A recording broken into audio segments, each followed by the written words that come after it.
Good morning students.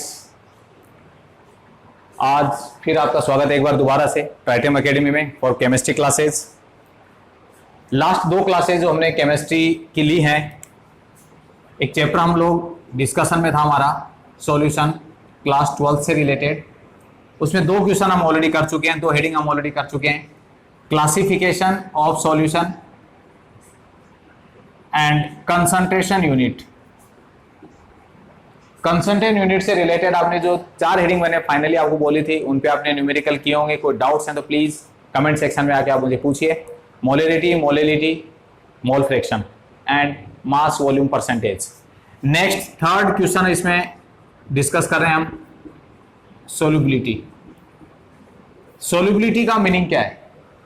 Solubility means a definite amount, a fixed amount of solute dissolve in given specified amount of solvent. एक given solvent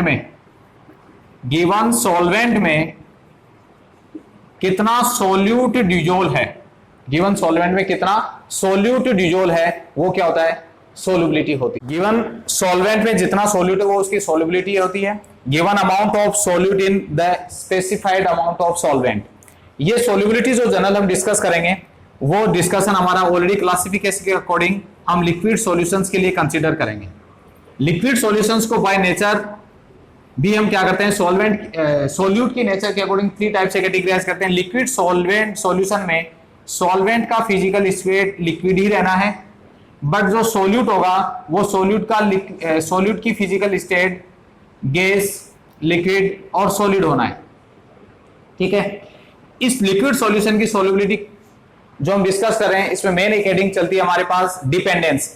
एक given हम एक particular gas या particular solid एक given liquid में जब dissolve होगा तो कौन कौन से फैक्टर पे वो डिपेंड करेगा, ये इस चैप्टर या इस हेडिंग का हमारा क्या रहेगा, मेन डिस्कशन पॉइंट रहेगा। तो इनिशियली अपन लेके चल रहे हैं इसमें लिक्विड सॉल्यूशन में फर्स्ट हेडिंग डिपेंडेंस की बात करेंगे। सोल्यूबिलिटी में डिपेंडेंस अपने को पढ़ना है और डिपेंडेंस में फर्स्ट डिपेंडेंस ले रहे हैं अपन इसमें solubility of gas in liquid. Liquid के अंदर गैस की सोल्यूबिलिटी कौन कौन से फैक्टर पे डिपेंड करेगी।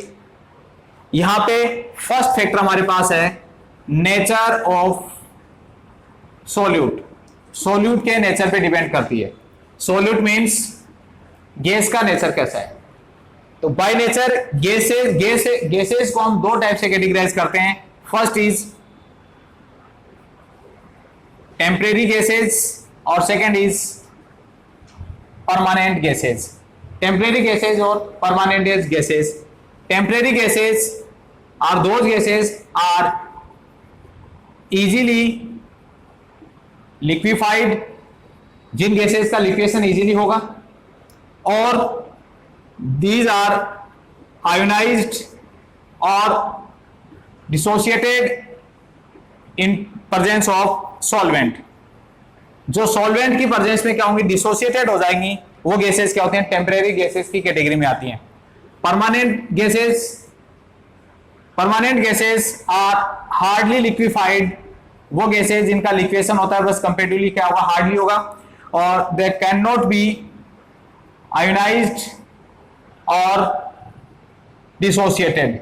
जिनका आयोनाइजेशन या डिसोसिएशन नहीं होता है वो परमानेंट गैसेस की कैटेगरी में आती हैं। एग्जांपल की फॉर्म में टेम्परेरी गैसेस में जैसे HCl हमने लिया है या अमोनिया गैस हमने ली है।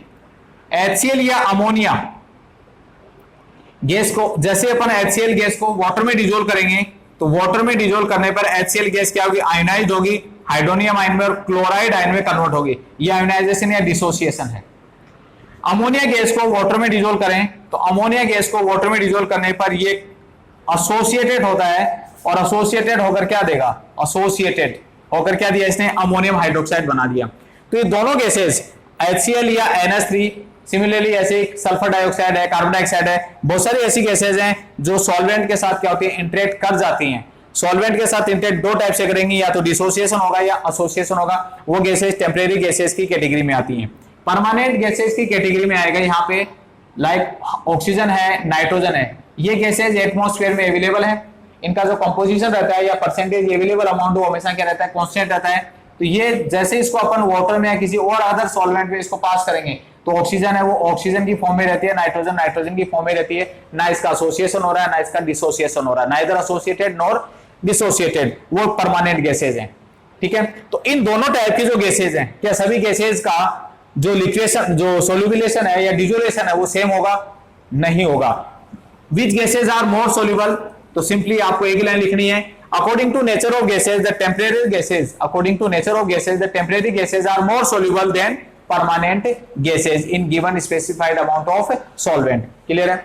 ये फर्स्ट डिपेंडेंस होगी नेचर ऑफ सोल्यूट पे, गैस के नेचर के अकॉर्डिंग टेम्परेरी गैसेज क्या होती हैं? कंपैरेटिवली ज्यादा सोल्यूबल होती हैं। सेकेंड डिपेंडेंस हमारे पास इसमें नेचर ऑफ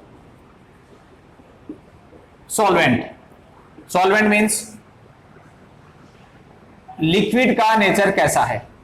तो लिक्विड के नेचर के अकॉर्डिंग यहां पे एक सिंपल कंसेप्ट आता है, like dissolve like, like dissolve like, समान समान को डिजोल्व करता है। मींस ये लाइक और ये लाइक का मीनिंग यहाँ पे ये नेचर को शो कर रहा है। यहाँ पे जनरली जो गैसेज होती हैं या जो सब्सटेंस होते हैं वो दो टाइप से हम उनको कैटेगराइज करते हैं कोवेलेंट गैसेज को।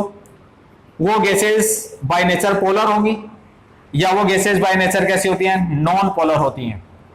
सिमिलरली जो लिक्विड है वो भी बाय नेचर क्या होगा? पोलर होगा या बाय नेचर नॉन पोलर होगा। शायद पोलर और नॉन पोलर आप इजीली ये फेमिलियर है इस वर्ड से। पोलर और नॉन पोलर जनरली दोनों के दोनों क्या होते हैं? कोवेलेंट मॉलिक्यूल्स होते हैं। कोवेलेंट मॉलिक्यूल में जो इलेक्ट्रॉन शेयरिंग करेंगे वो शेयर्ड पेयर ऑफ इलेक्ट्रॉन या जो बीपी बॉन्ड पेयर वो दोनों कंटेनिंग पार्टिकल से क्या रहता है? इक्वल डिस्टेंस पे रहता है। ये जैसे दोनों पार्टिकल बाय नेचर सेम है तो यहां से इक्वल डिस्टेंस में, तो इस पे कोई चार्ज नहीं आ रहा है। ये जो मॉलिक्यूल है जब कोई चार्ज नहीं आ रहा तो ये क्या है? कोवेलेंट मॉलिक्यूल क्या हो गया? नॉन पोलर हो गया। बट ऐसी शेयरिंग दो डिफरेंट स्पीसीज दो डिफरेंट एटम के बीच में होगी तो उसमें बॉन्ड पेयर क्या होता है? एक पर्टिकुलर एक एटम के कंपैरेटिवली डिस्प्लेसमेंट होगा, तो जिस पर्टिकुलर एटम की तरफ ये डिस्प्लेस होगा उस पे पार्शियली नेगेटिव चार्ज आ जाएगा और अनदर एटम पे क्या हो जाएगा? पार्शियली पॉजिटिव चार्ज आ गया। तो ये कोवेलेंट मॉलिक्यूल पे क्या हो गया? पार्शियली आयनिक कैरेक्टर आ गया और पार्शियली आयनिक कैरेक्टर का आना क्या है? तो पोलैरिटी होगी। और तब इस केस में दोनों के दोनों मॉलिक्यूल कोवेलेंट थे बट बाय नेचर ये क्या हो गया? नॉन पोलर हो गया, कोई चार्ज नहीं है, ये क्या हो गया? पोलर हो गया। इस पे एक चार्ज क्रिएट हो जाता है, चार्ज इस पे अराइज हो जाता है, पार्शियली पॉजिटिव नेगेटिव।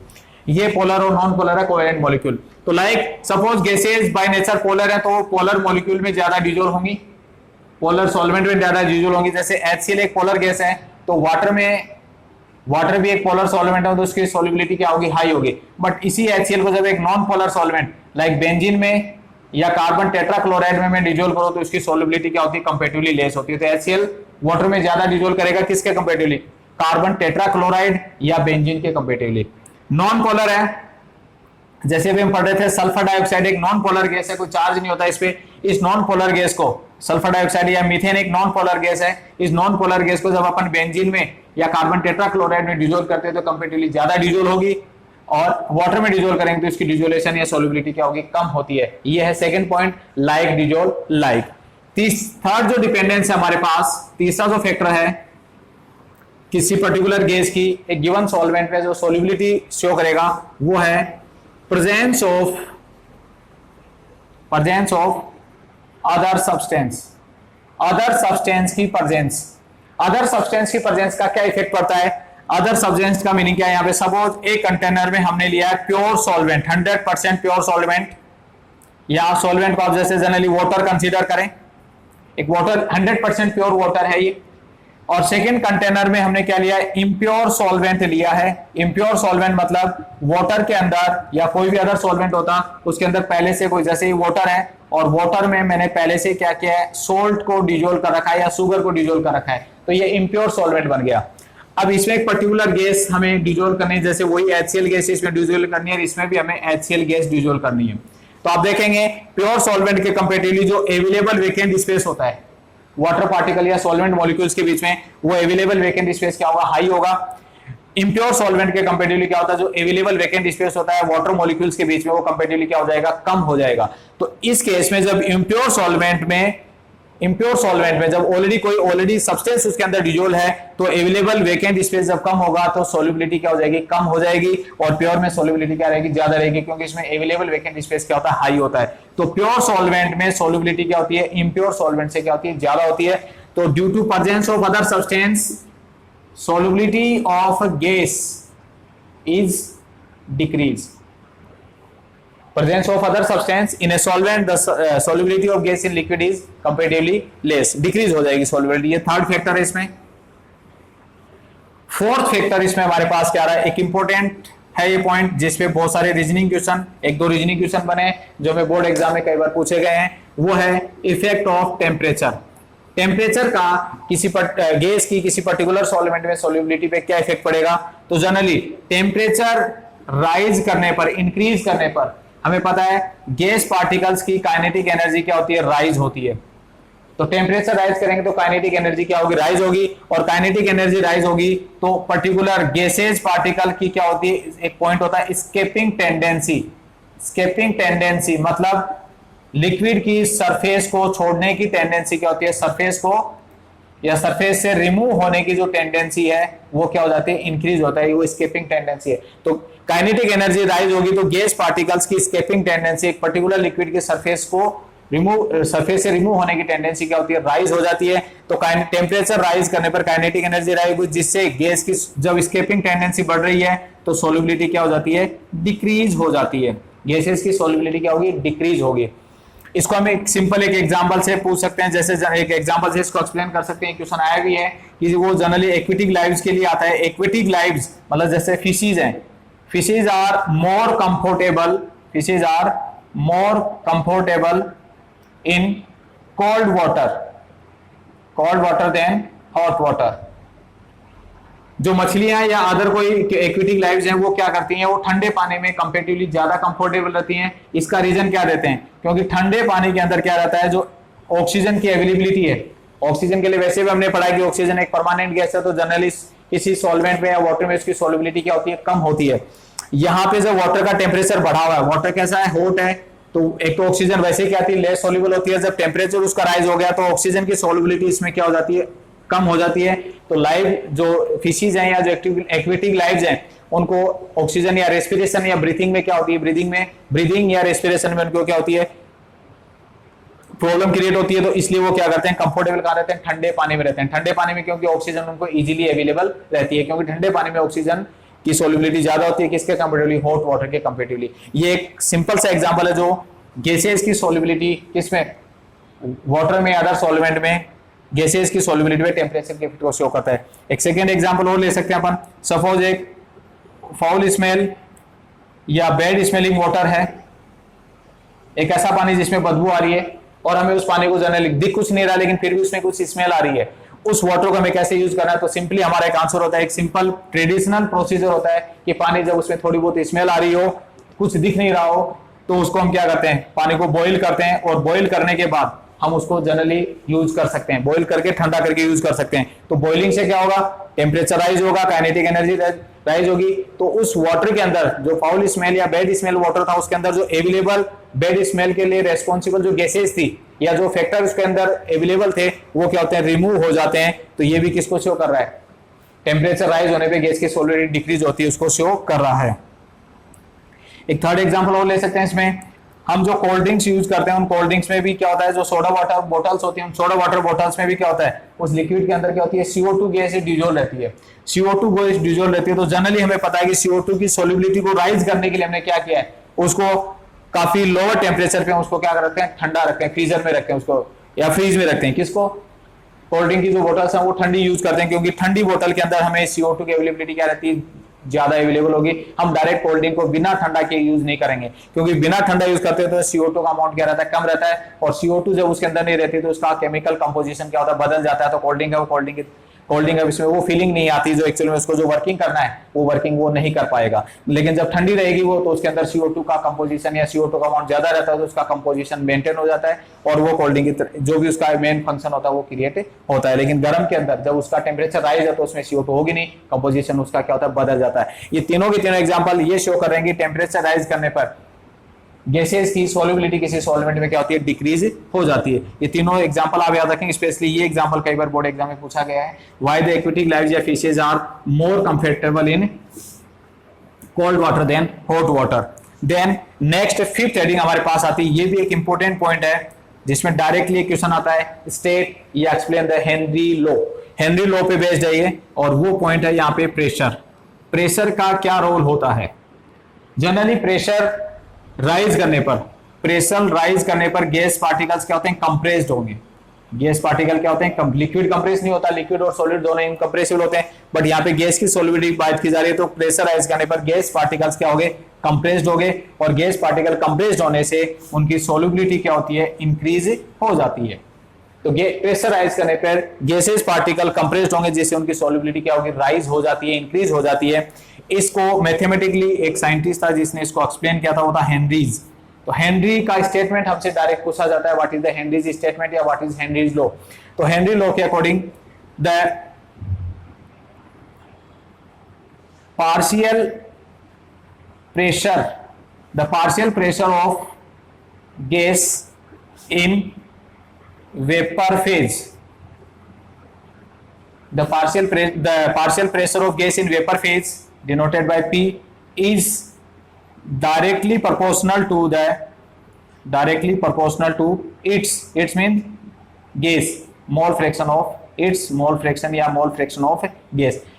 किसी पर्टिकुलर गैस का जो पार्शियल प्रेशर होता है वेपर फेज में, वो उसके मोल फ्रैक्शन के क्या होता है, डायरेक्टली प्रोपोर्शनल होता है। तो इसको मैथमेटिकली हम कैसे लिख सकते हैं, हम इसको लिख सकते हैं अक्स प्रोपोर्शनल टू पी। ये हेनरी लॉ का क्या हो गया, मैथमेटिकल एक्सप्रेशन हो गया। Then x is equal to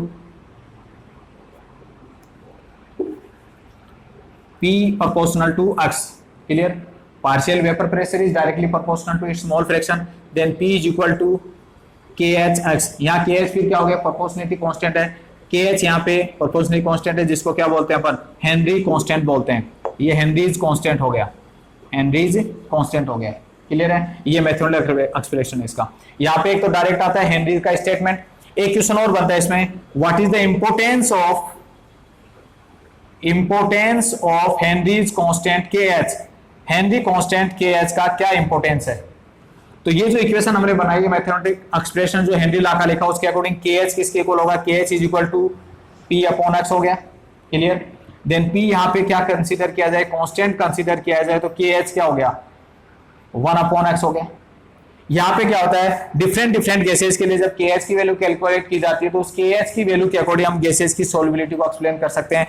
hire the value of KH less its solubility. जिन गैसेस के लिए KH की वैल्यू कंपैरेटिवली हाई होती है, उनकी सॉल्युबिलिटी क्या होती है, लेस, कम हो जाती है। ये इनका इनडायरेक्टली रिलेशन बन जाता है। तो ये व्हाट इज द सिग्निफिकेंट या importance of the Henrys constant पूछा जाता है, क्लियर है। ये 5 पॉइंट है इसमें। लास्ट 4th और 5th काफी इंपॉर्टेंट है एग्जाम के पॉइंट ऑफ व्यू से। नेक्स्ट ये हो गया पहले हेडिंग हमारी सॉल्युबिलिटी में, पहली heading gas in liquid. Solubility का सेकंड पार्ट है सॉलिड इन लिक्विड। अब गैस की जगह हमने सॉलिड को डिसॉल्व करना है, मींस यहाँ पे सॉल्यूट का नेचर चेंज हो गया। तो फर्स्ट हमारे पास इसमें डिपेंडेंस, वही वाली बात करें, इसमें डिपेंडेंस किस पे होगी, तो फर्स्ट डिपेंडेंस हमारे पास आती है इसमें nature of solute and solvent, means solid and liquid का नेचर कैसा है। इसमें सेम वही थीम या वही थ्योरी काम करेगी जो हम पहले कर चुके हैं, that is like dissolve like means अभी आपने क्लियर किया, जैसे बाय नेचर गैसेस को हमने पोलर, नॉन पोलर और लिक्विड को पोलर और नॉन पोलर में कैटेगराइज किया है। सिमिलरली लिक्विड और सॉलिड या सॉलिड भी क्या होते हैं, पोलर और नॉन पोलर। तो नॉन पोलर जो सॉलिड होंगे, नॉन पोलर सॉलिड की डिजोल्यूशन किसमें होगी, नॉन पोलर लिक्विड में हाई होगी, और पोलर सॉलिड है वो पोलर सॉल्वेंट में क्या होता है, हाईली डिजोल्व होता है। ये फर्स्ट फैक्टर हो गया, जस्ट पीछे वाली हेडिंग के अकॉर्डिंग है। सेकंड डिपेंडेंस इसमें क्या रहेगी, presence of other substance. Presence of other substance से क्या होगा, सेम वही लाइन जैसे आपने देखा कि प्योर सॉल्वेंट और इंप्योर सॉल्वेंट को जब आपने कंपेयर किया था, तो इंप्योर सॉल्वेंट में गैसेस की सॉल्युबिलिटी क्या रहती है, कम रहती है, क्योंकि अवेलेबल वैकेंट स्पेस कम था। सिमिलरली यहाँ पे भी वही होगा कि सोल्यूबिलिटी क्या होती है, डिक्रीज हो जाती है अदर सब्सटेंस की वजह से, क्योंकि अब इसमें मैं सोलिड ऐड करना है, सेम वैसे ही सोल्यूट ऐड होगा तो अवेलेबल वेकेंट स्पेस जितना हाई मिलेगा तो प्योर में अवेलेबल वेकेंट पार्टिकल्स के बीच में अवेलेबल वेकेंट स्पेस क्या होता है, ज्यादा होता है, तो सॉलिड की सोल्यूबिलिटी भी क्या होती है बेटा, कम होती है। ये सेकंड सेम वही फैक्टर है। थर्ड इसमें जो डिपेंडेंस है वो टेम्परेचर है। थर्ड पॉइंट इसमें कौन सा आता है, टेम्परेचर का पॉइंट आता है इसमें थर्ड। अब टेम्परेचर का क्या रोल पड़ेगा इसमें, तो टेम्परेचर इसमें दो टाइप से कंडीशन आएगी, थोड़ा गैसेस थे, थोड़ा अलग पॉइंट है ये। टेम्परेचर का क्या रोल होगा इसमें, ली चेटेलियर प्रिंसिपल काम करता है, उस प्रिंसिपल के अकॉर्डिंग किसी पर्टिकुलर सॉलिड का लिक्विड में डिजोल्व होना, लिक्विड में सॉलिड मतलब सॉलिड की तरह ले रहे हैं इसको अपन, तो एक सॉलिड जब एक लिक्विड में डिजोल्व हो रहा है, सपोज वो एंडोथर्मिक चेंजेस है, एंडोथर्मिक चेंजेस है मतलब डेल्टा एच जिसके लिए क्या है, पॉजिटिव है, वो एंडोथर्मिक चेंजेस है।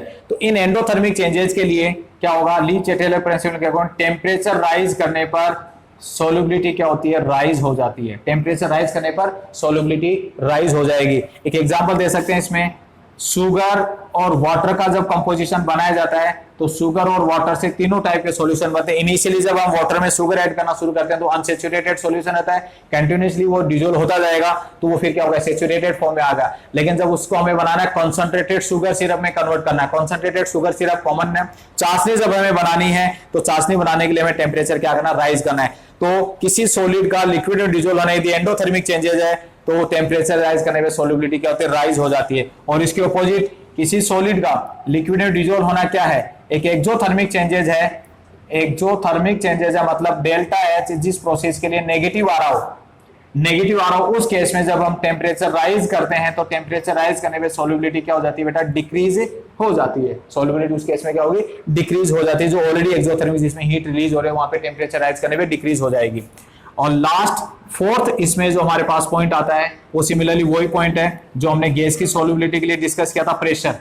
अभी जस्ट मैंने थोड़ी देर पहले एक लाइन मैंने यूज की थी कि generally liquid and solid are incompressible in nature, solid और लिक्विड को दबाया नहीं जा सकता, कंप्रेस नहीं किया जा सकता। तो ये सिस्टम कौन सा है, ये दो सिस्टम ही सॉलिड और लिक्विड का है। तो जब सॉलिड और लिक्विड से बने, जब सॉलिड और लिक्विड इंडिविजुअली जब प्रेशराइज से कंप्रेस्ड नहीं हो रहे हैं तो उनसे बना हुआ जो कंपोजिशन होगा, उनसे बना हुआ जो सिस्टम होगा, सॉलिड और लिक्विड से जो बना सिस्टम बनेगा वो भी क्या नहीं होगा, प्रेशराइज करने पे कोई इस पे डायरेक्ट इफेक्ट नहीं पड़ता है। तो प्रेशर का इफेक्ट मेनली किसमें था, गैसेस पे रहता है, इस पे प्रेशर का कोई भी डायरेक्ट इफेक्ट नहीं पड़ता, there is not does not effected by the pressure. ठीक है, टोटल हमने 9 पॉइंट डिस्कस किए हैं सोल्यूबिलिटी के लिए। जो हमने यहाँ जो क्वेश्चन 3 हमने स्टार्ट किया है सॉल्यूशन में, उसमें टोटल 9 पॉइंट मैंने डिस्कस किए हैं। उसमें सबसे इंपॉर्टेंट पॉइंट आया था उससे पहले वाला, गैसेस के केस में टेम्परेचर और गैसेस के केस में प्रेशर वाला। ठीक है, एग्जाम में इससे रिलेटेड कई बार क्वेश्चन पूछे गए। Thank you student.